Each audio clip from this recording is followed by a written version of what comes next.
الله أكبر الله أكبر نحمده ونصلي على رسوله الكريم اما بعد بسم اللہ الرحمن الرحیم۔ حمد و صلات کے بعد آج ہم اپنے اس پروگرام میں جہیز کے متعلق چند گزارشات عرض کرنا چاہتے ہیں۔ اسلامی معاشرے کے اندر انسان کی جنسی تسکین کے لیے اللہ سبحانہ و تعالی نے اور اللہ کے حبیب صلی اللہ علیہ وسلم نے نکاح کو مروج فرمایا۔ نکاح کر کے جنسی تسکین کو پورا کرنا یہ اسلامی شیوا ہے، اور بھوک اور پیاس کے بعد انسان کو سب سے بڑی جس چیز کی ضرورت ہے وہ انسان کی جنسی تسکین ہے۔ لیکن بدقسمتی کی بات یہ ہے کہ آج اس امت نے نکاح کو آسان کرنے کی بجائے اتنا مشکل بنا دیا ہے کہ جس کا ذکر کرنا بھی محال ہے۔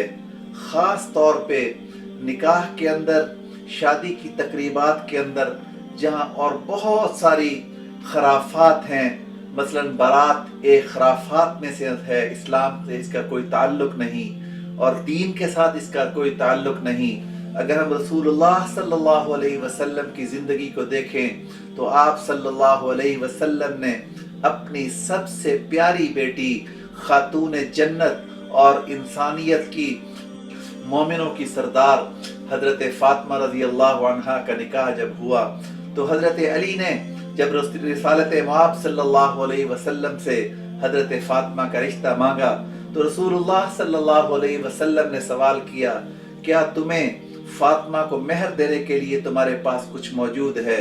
تو سیدنا علی رضی اللہ عنہ نے کہا، یا رسول اللہ میں تو فقیر ہوں، میرے پاس تو کوئی مال موجود نہیں۔ تو فرمایا کہ بدر میں تمہیں مال غنیمت کے اندر ایک زرہ ملی تھی، وہ کہاں چلی گئی؟ فرمایا وہ تو جنگ کے لیے میرے پاس محفوظ ہے۔ تو آپ صلی اللہ علیہ وسلم نے فرمایا جاؤ اس کو بیچو اور وہ رقم فاطمہ کے مہر کے لیے لے کے آؤ۔ تو حضرت علی نے وہ زرہ اٹھائی، بازار کے اندر فروخت کرنے کے لیے چلے گئے تو حضرت عثمان نے 480 درہم کے اندر وہ زرہ خرید کی اور بعد میں وہ پھر ہدیتاً حضرت علی کو عطا فرما دی۔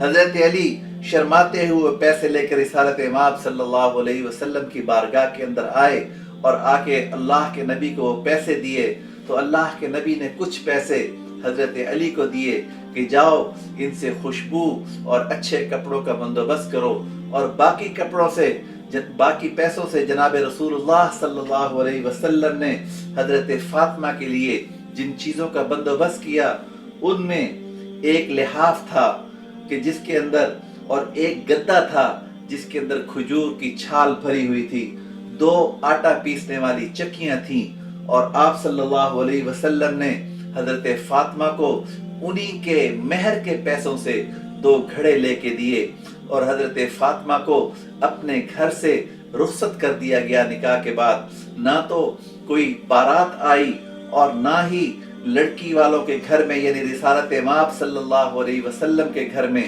کسی دعوت کا اہتمام ہوا، اور جہیز جو دیا گیا وہ آپ کے سامنے ہے۔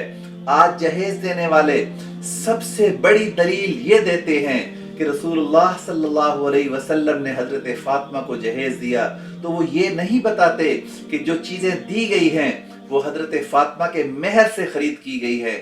اور اسلامی تاریخ میں جناب رسول اللہ صلی اللہ علیہ وسلم نے بہت سے نکاح فرمائے۔ آپ کے کسی نکاح کے موقع پہ بارات آئی ہو، آپ کے کسی نکاح کے اندر آنے والی عورت جہیز کا ٹرک بھر کے لائی ہو، آپ کو اسلامی تاریخ میں یہ بات نہیں ملے گی۔ بلکہ جہیز ہے کیا؟ یہ ہندوؤں کی رسم ہے۔ وہ ہے کیوں؟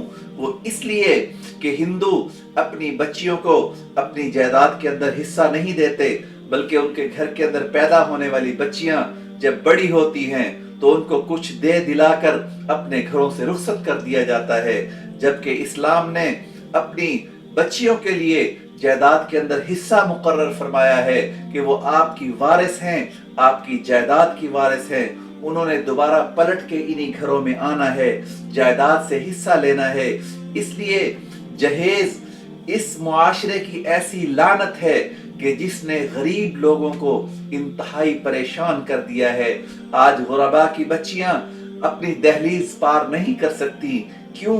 कि उनके बाप के पास जहेज देने के लिए पैसे नहीं। या वो नौजवान जो अपने ससुराल से कारों और मोटरसाइकिलों की डिमांड करते हैं, वो कितने बदबख्त हैं कि एक बाप गरीब है, वो मजदूरी करता है, वो रेड़ी चलाता है, वो कर्ज उठाता है और वो उठा के अपनी बच्ची को जहेज देता है। और ये हट्टा कट्टा नौजवान जिस बाप ने अपने जिगर का टुकड़ा काट के तुम्हारे घर के अंदर दे दिया है, आप अंदाजा नहीं कर सकते कि एक बाप अपने लखते जिगर को जब किसी के निकाह में देता है तो उस पे क्या वक्त होता है, उस पे कौन सी गमों के पहाड़ टूटे हुए होते हैं। लेकिन वो बूढ़ा बाप, वो कमजोर और नहीफ जिसने अपनी बच्ची को जवान करके फिर इसके जहेज की फिक्र में वो मकरूज हो जाता है, वो कर्जों के अंदर दब जाता है और अपना बुढ़ापा इन कर्जों को उतारते हुए गुजर जाता है।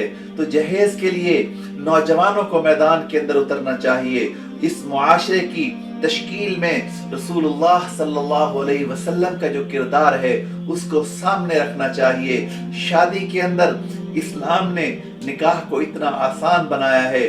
निकाह के अंदर दो चीजें हैं, एक ईजाब है, एक कबूल है, मेहर देना है और उसके बाद वलीमा आप सल्लल्लाहु अलैहि वसल्लम की सुन्नत है।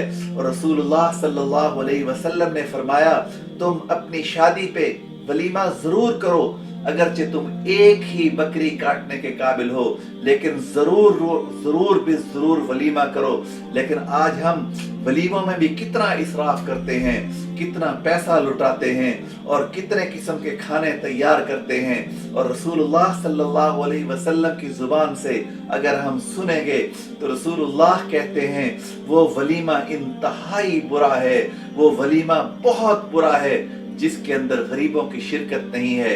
आज हम गौर करें कि हमारे वलीमों में कोई गरीब शिरकत करता है या हमारे वलीमों के अंदर किसी मिस्कीन का हिस्सा मौजूद है।